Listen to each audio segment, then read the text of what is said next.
Баршаңызға қайырлы күн. Менің каналыма қош келдіңіздер. Видеоны соңына дейін қарап, каналыма тіркелуді ұмытпаңыздар. Апасы мектепке еден жуушы болып орналасқаны мұндай жақсы болар ма? Мектепке бірге барады. Мектепте күнде көреді. Түсте сабақ аяқталғанда үйге бірге келіп тамақтанады. Түстен кейін анасы жұмысына тағы кетеді. Кейде кешке қарай Жомарт мектепке барып, апасына қолғанат болады. Су тасысады, ылғалды шүберекпен парталарды сүртеді. Күн суыта бастағанда қолдағы малдар жылы қораға кіріп, ерекше күтімді қажет етеді. Жомарт қораның төбесінен мықшыңдап шөп түсіріп, оны кішкентай балтасымен турап, қойларға салады. Күн көтерілгенде науаны шелекпен суға толтырады. Жақында қызыл құнажындары туған, оған да жұмсақ шөп керек. Қолына әкесінен қалған дәу қолғапты киіп алып, үйдегі пешке шеңгелден отын әзірлейді. Оны кимесе, шеңгелдің тікені жаман, кірген жерін іріңдетіп жібереді. Тікен кірген жерге апасы қара сабын тартып қояды. Сол кірген тікенді сорып шығарады. Көз байланған шақта апасы жұмыстан орала сала сиырын сауып, ала-бұзауын жібереді. Шелектегі сүтін әкелгенде пісіріп алу үшін от жанып дайын тұрады.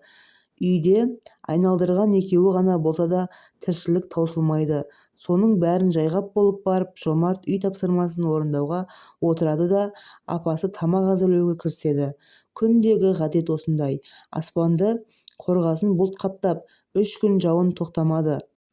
Апасы екеуі мектепке барып қайтқан жолда үсті-бастары малмандай су болатын. Пештен шыққан күлді апасы үйдің төбесінің жұқа жеріне төгіп жүруші еді. Сонда да төбеден су өтіп кетті. Паналайтын құрғақ бұрыш таппаған анасы сол түні жалғызын таң атқанша бауырына қысып, пештің түбінде отырып ұйықтап шыққан. Жауын өтіп, жазда тарттырып әкелген ұным електеніп қалыпты деп апасы біреумен сөйлесіп жатқанынан оянды.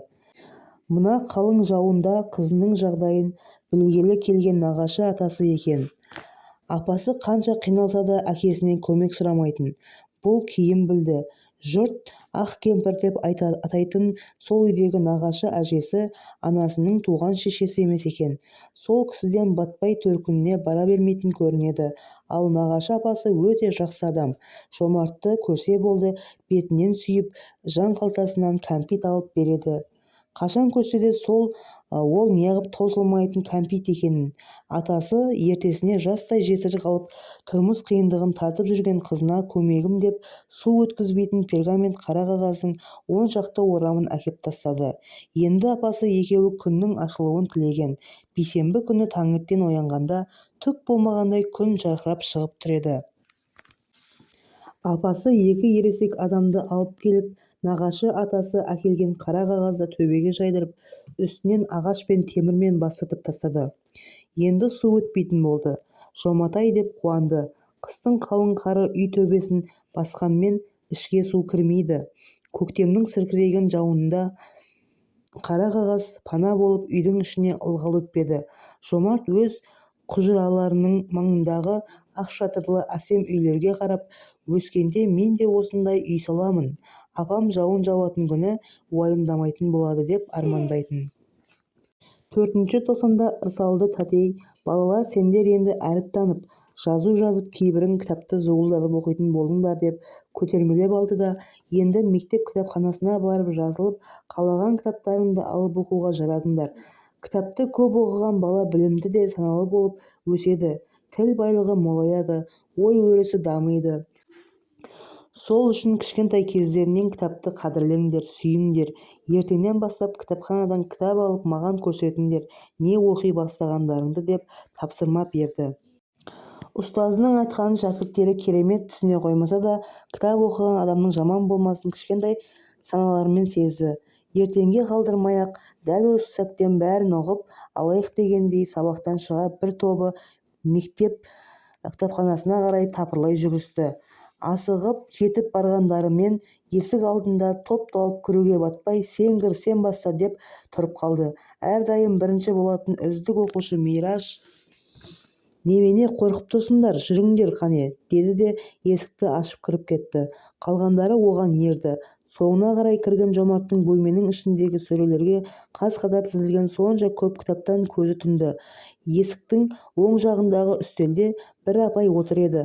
Балаларды көріп орнынан тұрып, «Қош келдіңдер балалар, қай сынып боласыңдар?» деп жылы шыраймен қарсы алды. «Бірінші Б сыныбынанбыз», деді Бейбіткүл тақылдап. «Сәлеметсіңдер ме балалар? Бір жерге барғанда алдымен амандасу керек», деді апай барлығына көз жүгірте қарап. «Сәлеметсіз бе апай?» деді бәрі хормен. «Сәлеметсіңдер ме балалар? Кітап әлеміне қош келдіңдер. Сендер енді кітап оқуды бастамақ болған екенсіңдер ғой. Қуаныштымын» деп алды да «Мына жақ қапталда сендер сияқты ең жас оқырмандарымызға арналған кітаптар бар. Сөрелерді аралап қалған кітаптарыңды таңдап алып маған тіркетуге алып келіңдер» деді. Оқушылар сөрелерге қарай мойындарын созып кітап таңдай бастады. Жомарт жан-жағына алақтап қарап тұр. «Қайсысын алсам екен? Мына бір қатарда ертегілер екен. Жеті лақ пен қасқыр, жыл мезгілдері, қасқыр мен кірпі» дегендерді ежіктеп оқып шықты. Кітаптары қандай әдемі. Ал мына кітап «Нан қайдан келеді» деген кітап екен. Мына қызықты қара. Тастар да сөйлейді. О, тоба, тастар да сөйлейді. Қалай сөйлейді екен? Деп іштей таңдана жүріп, ертегілерді апам да айтып береді ғой. Одан да нан мен тас туралы кітапты алайын деп шешті.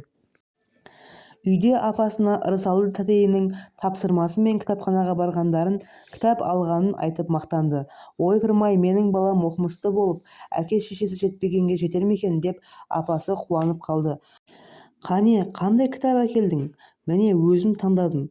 Тастар да сөйлейді және нан қайдан келеді деген екі кітап», деп тақылдап кітаптардың атын айтып апасына ұсынды. «Жоматай, енді сен кітаптарыңды оқып, маған да айтып бер», деді. Сол аптаның сенбі-жексенбісі кітап оқуға кетті. Алдымен «Нан қайдан келеді» дегеннен бастады. Бір рет оқып шықты, бірақ түсінбеді. Екінші жолы қайтара оқығанда ұқты, бірақ мазмұнын айтып бере алмас еді.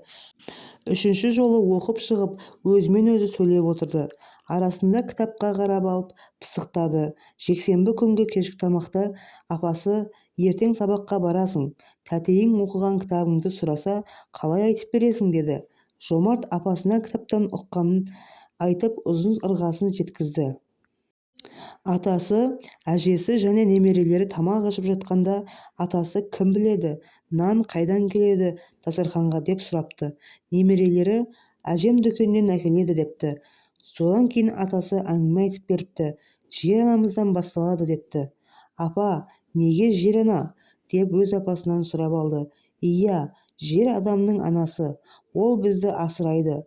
Нанды да, суды да, басқа қоректің бәрін адам мен жер бетін тіршілік ететін жан-жануарларға жер береді. Сондықтан біз оны анаға балаймыз», деді апасы. «Ал нанды кім өсіреді?» «Егін егетін ата.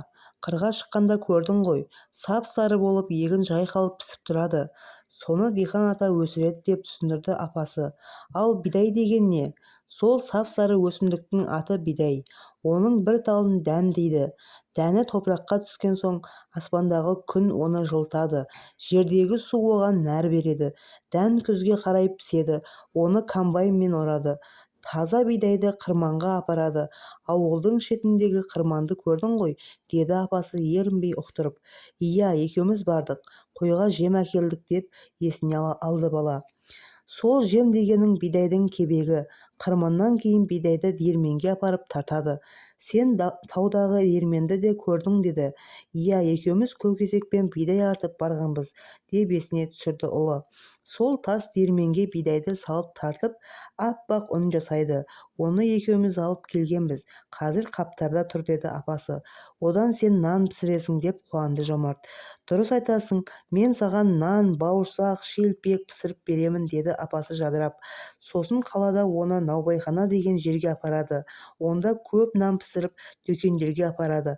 Адамдар сол дүкеннен алып жейді», деп түсіндіріп берді. «Ал мен саған бір тақпақ айтып берейін, сен жаттап ал», деді апасы. «Нан қиқымын шашпаңдар, жерде жатса баспаңдар. Теріп алып қастерлеп, торғайларға тастаңдар. Мұны жазып жаттап ал», деді. Жомарт қағаз қаламын әкеліп апасының бірнеше қайталауымен тақпақты жазып алды. «Жоматай, бұрын біздің әке-шешеміз нан қоқымын жеген адам бай болады деп бізге жегізетін. Келші, саған да жегізейін, бай бол деп күліп, дастархан үстіндегі нан қоқымын алақанына жинап баласының аузына тосты. Жомарт жеп алды. Енді бай болам ба, деді сосын мәз болып. Сенің атыңды әкең Жомарт деп қойғанда бай болады, жомарт жігіт болады деп армандаған, деп есіне алып баласына әкесі жайында естелік айтып берді. Өскенде үлкен оқу оқып, бай боласың, содан кейін жомарт азамат боласың деп кекілінен сипап қойды. Жомарт азамат деген қандай болады? Ол адамдарға көмектесетін, жетімдер мен біз сияқты жағдайы төмендерге көмектесетін жақсы адам, деді. Апа, мен енді көп кітап оқимын, деді ұлы. Оқы, балам, кітап оқыған бала адам болады, деді апасы құлыншағын еміріне иіскеп құшағына тарта түсіп. Оқымаған кім болады? Надан болады. Надан деген кім? Ол ештеңе ұқпайтын адам. Қой енді ұйықта, ертең мектепке барасың, деп апасы оның көрпесін қымтай түсті. Жомарт: апа, мен ертең нан туралыны тәтеге балаларға айтып берем, деп былдырлап жатып ұйқыға кетті. Бірінші сыныпты Жомарт мақтау қағазбен аяқтады. Жасаған бергенім, бастауың жаман емес. Сен бай жомарт жігіт боласың, деп мақтап бетінен сүйді де баласының алғашқы жетістігінің белгісін төргі үйге кілем үстіне түйрегішпен қыстырып қойды. Үйдегі ең құрметті жерге әкесінің портреті тұрған әйнекке салып қойған. Енді ол жерде баласының да алғашқы жеңісінің марапат қағазы қатар тұратын болды. Келер жылда солай марапат қағазын анасына қуана әкеліп берді. Үшінші сыныпты аяқтағанда ұстазы: балалар, сендер жазғы демалыста кітапханадан оқуға мына төмендегідей кітаптарды алып оқыңдар. Былтырғы жазылған ұлан газеттеріңді үзбей оқыңдар. Күзде 4-ші сыныпқа келгендеріңде сендердің не оқығандарыңды түсінгендеріңді сұрап мазмұндама жаздырам, әрі ауызша да айтып бересіңдер, деп тақтаға бірнеше кітаптың аты мен авторын жазып тапсырма берді. Тізімнің басында менің атым Қожа, Бердібек Соқпақбаев деп тұр еді. Сыныптан шыға сала кітапханаға жүгірді. Кітапханашы апай: менің атым Қожа, қазір қолда, сол оқушы әкеліп тапсырғанда апаңнан беріп жіберем. Сен тізімдегі басқа кітаптарды ал, деді. Қап, неге сол баладан бұрын келмеді ме екен? Алдымды орап кеткенін қарашы. Енді ол кітапты өткізбей қойса қайтем, деп қатты уайымдап, басы салбырап, іші өкінішке толып үйіне қайтты. Күнара есіне менің атым Қожа түсіп кітапханаға барып сұрай берді. Осы баланың сол кітапқа ықыласы қатты ауғаны кітапханашыны да мазалады ма? Бірде ауданға барғанда арнайы кітап дүкеніне барып сатып алды. Ол кезде мектеп жазғы демалысқа жабылып қалған. Жомарт кезекті жолы кітапханаға келгенде кітапхана құлыптаулы болып, ол бала кітапты қайтармақ түгілі апай кітапхананы жауып кетіпті. Енді қайттым, күзде ырсалды тәтеге не айтып берем, деген өкініштен жанары жасқа шыланып шыға келді.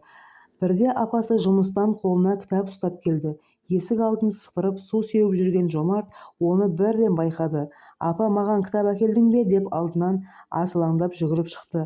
Бағана кітапханашы шайзат беріп жіберді ғой, деп ыстықтан жүзі тотығып шаршап келген анасы ықылассыз ұстата салды. Мұқабасының сыртында атқа мінгескен екі бала бейнеленген шоқылан ғана қоңыр кітаптың бетінде менің атым Қожа деп тұр. Жомарт қуанғанынан төбесі көкке бір елі жетпей секіре жөнелді. Әй аңқау апасы-ай, осы кітапқа ұлының аңсары ауып, жаздың жартысын сарылумен өткізгенін қайдан білсін. Кітапханашы апай Жомартқа ерекше бір қуаныш сыйлады. Жомарт іздегені қолына тиісімен үйге де кірмей сәкіге отыра кетіп парақтай бастады. Су жаңа кітаптың сусылдаған беттерінен ерекше иіс бұрқырап, жеткіншектің онсыз да елірген көңілін одан сайын өрекпіте түсті. Мұнда автордың 3 хикаяты топтастырылғанын бала қайдан білсін. 3 бөлек екен деп ойлап, менің атым Қожа, жекпе-жек, балалық шаққа саяхат деп аттарын оқып шықты. Сол жерде-ақ оқуды бастап жіберді. Бастады да, апасы айтпақшы, кітапта басы қалғыр жабысып қалды. Жаз бойы 3 қайтара оқып шықты. Жер бетінде осы кітаптан басқа тірлік жоқ па? Не пәле, қайдан барсаң да тасып жүресің, деп апасының ұрысқанына қарамай суға барса да, қой-кезекке барса да, Әділхан ағамен шөпке барса да бірге алып жүрді. Ол кітаптың қызығы сондай, Әділхан ағасы да оқып шықты.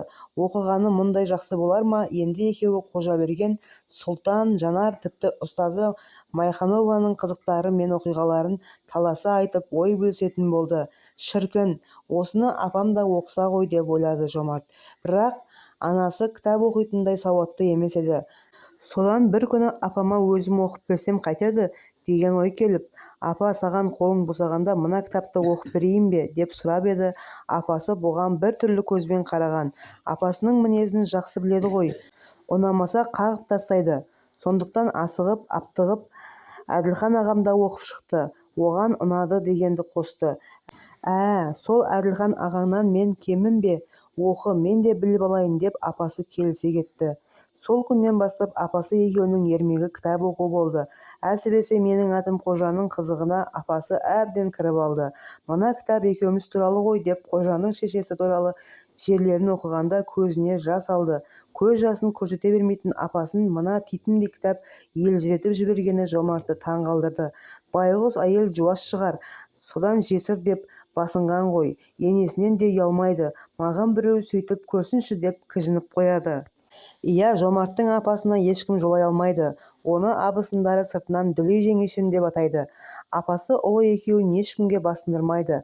Қаратай сияқты жаман ойлары барлар келсе, апасы алып ұратыны анық. Апасының күйеуге шықпайтынына жомарт нық сенімді. Жоматай, мына Қожаңның мұғалімі әділетсіз екен деп апасы Майханованы ұнатпай қалды. Мұғалім деген баланы ынталандырмайды ма? Жазда өтіп кеткен бәлені күзде сабақ басталғанша ұмытпай жүрген кекшіл екен өзі, дейді. Енді әрі қарай кітапты тыңдағысы келмей қала ма деп қорыққан жомарт, апа, сол жаман, мұғалімді қайтесіз тергеп, қызығы артында деп қояды. Себебі өзі осыған дейін 3-4 қайтара оқып шыққан. Апасы анау Сұлтан деген жаман жолдас, өзі тәртіпсіз екен, темекі шегуге үйретіп жүргенін қара. Жақсымен жолдас болсаң жетерсің мұратқа, жаманмен жолдас болсаң қаларсың ұятқа деп жақсы айтқан. Сен де мектепте жақсы балалармен жолдас бол деп апасы қайтадан кітаптың қызығына түсіп кетеді. Сонымен жомарт қана емес, апасы да кітап оқып адам болып жатты. 4-ші сыныпқа дейін оқытқан ырсалды тәтейі бөпе босанатын болып 2-ші тоқсанда ай десе аузы, күн десе көзі бар, шашы тобығына түскен бір сұлу қыз сынып жетекшісі болып келді. Бүкіл мектептегі қыздар тамсанып, қасынан сәлемдесіп, өткен ұлдар ұзап кетпей артына бұрылып қарап тұрады екен. Мектеп директоры Барат ағай сыныптарына таныстыруға өзі ертіп келді. Балалар, бүгіннен бастап сендерді мына Айшархан Тоқтасынбек қызы оқытатын болады. Тәтелеріңді сыйлап, сабақтарыңды жақсы оқыңдар. Қуаныш бақыт сендер былтырғыдай бұзақылық жасамаңдар. Талғат, сен старосты болған соң бұларға ие бол. Биыл бастауышты бітіресіңдер. Дұрыс білім алмасаңдар, келер жылғы бағдарлама ауыр, үлгере алмайсыңдар. Үлкен білімді азамат болу үшін алдымен фундаментін дұрыс қалауларың керек. Фундамент деген не, білесіңдер ме, деді. Үй салғанда цемент құяды, соны айтады, деді. Талғат деген білгіш, дұрыс айтасың. Үйдің іргетасын фундамент дейді. Ол нашар болса, үй құлап қалады, түкке жарамай. Білім де солай. Алғаш бастағанда басыңа жақсылап құйып алсаң, әрі қарай сенімді жүріп кетесің. Өмірде сенімді жүріңдер, білім жолдарың ашық болсын деп тілек айтып, тәтейлерін таныстырып кетті. 3-ші сыныпта Қуаныш пен Бақыт сыныпта төбелесіп, терезе шақты. Оны әкелері келіп жөндеген болатын. Директордың 2 тентек баланың атын айрықша ауызға алып тұрғаны сол, енді 4-ші сыныпта соны бәріне сабақ болсын деп ескертті. Балалар тағы да сәлеметсіңдер ме деп бастады Айшархан тәтей алғашқы сөзін. Бәрі шулап амандасып болған соң, сынып журналын ашып, енді сендермен жеке-жеке танысып алайын деп жымиып бәріне қарады. Жымиғаны қандай әдемі, аппақ маржандай тістері көрінгенде күн күлгендей болды. Әр баланың аты мен тегін атаған сайын ұзын найза кірпіктерін қағып-қағып қояды. Көздері ерекше бір сәуле шашады. Жомарт Айшархан тәтейдің сұлулығына арбалап отырғанда, Жомарт Жолдыбайұлы деген өз аты жөнін естімей қалыпты. Сыныптың старостасы Бейбіткүл Жомарт тұрсаңшы деп тақ ете қалғанда барып бірақ есін жиды. Орнынан атып тұрып, мен, деді. Тәтейі Жомарттың бетіне қарап тағы бір күлімсіреп еді. Аппақ жүзіндегі 2 сүт шұңғыры ойыла түсіп барып жазылды. Содан бері Жомарттан ұйқы қашты. Бұрын сыныптағы Бейбіткүлді үздік оқыған соң ұнататын. Ол сабақ айтқанда аузы ашылып тыңдап, осы бәрін қалай біледі, қалай жаттап алады деп таңырқап отыратын. Шашы ұзын, аппақ жүзі сүйкімді, әсіресе тәмпиген танауы өзіне жарасатын. Тек кейде орынсыз біліксізденіп балаларға шаңқылдап сөйлейтінін жақтырмай қалатын. Староста болған соң сөйтетін шығар деп ол мінезін ақтап қоятын. Басқа ұлдар сияқты қарсы келмей айтқанын аузы ашылып тыңдай бергенін байқап қалған Талғат бір күні тақтаға Жомарт және Бейбіткүл деп жазып қойыпты. Абырой болғанда ортасына қосу қоймапты. Әлде плюс қоюды дегенді білмеді ме екен? Содан бері балалар Бейбіткүл сөйлей бастаса Жомартқа қарап мырс-мырс күлетін болған. Ал Айшархан тәтей келгелі Жомарт нағыз сұлудың қандай болатынын енді көргендей. Ол сабақ түсіндіргенде бетіне қарап қатып қалады. Маңдайынан қасынан көзінен әдемі қыр мұрнынан гүлдің қызыл күлтесіндей ернінен үлбіреген тамағына түсіп, әрқайсысына тамсана қарап отырады. Әуезді үні құлағынан кіріп, бүкіл санасын билейді. Тәтейі ары қарап тақтаға жазғанда жуан қара шашы көйлегінің етегіне дейін түсіп, қимылдаған кезде тербеліп кетеді. Ондайда Жомарт жүгіріп барып сол ұзын бұрымды ұстап алғысы келетін. Жазғы каникулда кітаптардан күн астындағы көнекей қыз жібек, баян сұлу, гүлбаршын сұлу деген небір сұлулардың сипатын оқып алған. Айшархан тәтейі солардан аумайды. Ал оның батыры кім болды екен? Әлде әлі сүйген батыры жоқ па? Мұғаліміңе осылай қарауға бола ма? Деген бір ой келіп қалып, селк ете түсті. Түрткен сайра екен. Жазбайсың ба деді. Нені? Деді Жомарт таңырқап. Қосындысын деп жақтырмай қарады парталасы. Бұл болса қосындысы тұрмақ бастауын да білмейді. Тіпті дәптерін де ашпай сабақ басталғаннан сұлу мұғалимасына тамсанып отыра беріпті. Бірде апасы, ана, сенің мұғалімнің Марзияның келіні екен, деді тамақ ішіп отырғанда. Жүрегі зірк ете түсті. Батыры бар екен, деді құлағына бір дауыс. Жұтқан наны кеңірдегіне тұрып қалды. Неге ол келін болды? Менің өскенімді неге күтпеді деп бақырып жылағысы келді. Жер тепкілеп, үй жұмысын жасайын деп еді. Айшархан тәтейінің тұнжырап қарайтын жанары көз алдынан кетпей қойды. Оның батырын көрем, ол менен артық па екен деген ойға көмілді. Мәрзия деген апа есіне түсті. Нағашы атасының үй жағында тұрады. Демалыс күні әдейі сол жаққа барды. Ол аңдып жүрген үйдің маңайында алаң бар екен. Сонда топ бала улап-шулап топ қуалап жүр. Бұл да соларды тамашалаған болып бір барып қайта үй жаққа келіп екі ортада біраз мағынасы сенделіп жүрді. Әрі-бері жүріп өлдім-ау деп шаршағанда, әрі апасы да іздеп қалды ма деген қорқынышы да бар. Жан-жағына алақтап қарап тұр еді. Үйден бір әйел мен еркек шықты. Сүйіктісін алыстан таныды. Жанындағы күйеуі еді. Жақыннан көргісі келіп қарсы жүрді. Күйеуі кішкентай ғой деп менсінбей қалды. Ғашығы сұңғақ бойлы болатын. Еркек орта бойлы болғанымен жұбайымен иықтас екен. Мен өскенде әкем сияқты ұзынтұра болам деп ойлады. Ара қашықтық 2-ақ адым қалыпты, амандасу керек. Сәлеметсіз бе, деді ұстазына. Анаған қырсығып амандаспауға тырысты. Сәлеметсің бе, Жомарт, деді асылы жүрегін қозғардай нәзік үнмен. Анау да сәлем деп қояды. Тап бір соған амандасқандай. Олар ары бұл бері өтіп кетті.